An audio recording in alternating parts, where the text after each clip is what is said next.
এইবার বাড়িতে গিয়ে আমার অনেক বেশি পুরনো দিনগুলোর কথা মনে পড়ে যাচ্ছিল। কারণ বাড়িতে ঢুকতেই দেখি এত সুন্দর গাঁদা ফুল গাছে গাঁদা ফুল ফুটে আছে। একটা সময় ছিল যখন আমারও এরকম গাছ ভর্তি গাঁদা ফুল ছিল।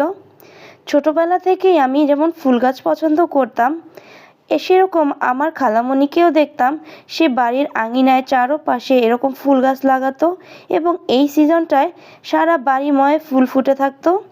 সেখান থেকে আমারও খুব ভালো লাগতো ফুল গাছ লাগাতে। তো আমি প্রত্যেক বছরই টুকিটাকি লাগালেও ক্লাস 9-এ বসে আমার বড় একটা ফুলের বাগান আমি তৈরি করে ফেলেছিলাম, যেখানে বাসার আশপাশের মানুষজন এবং রাস্তার মানুষজন এসেও ছবি তুলে নিত। কিন্তু দুঃখের বিষয় কি জানেন, ওখানে সবাই ছবি তুললে ভালো লাগতো ঠিকই, কিন্তু ফুলগুলো সবাই ছিঁড়ে নিয়ে যেত। আমার খুব কষ্ট হতো। সবসময় শুনতাম 21শে ফেব্রুয়ারিতে ফুল চুরি হয়, তাই আমি সবসময় একটু সাবধানে এগুলোকে রাখতাম। কিন্তু 21শে ফেব্রুয়ারি আসার আগেই কেউ একজন আমার সব গাছের ফুল তুলে নিয়ে গাছগুলোকে ভেঙে রেখে চলে যায়।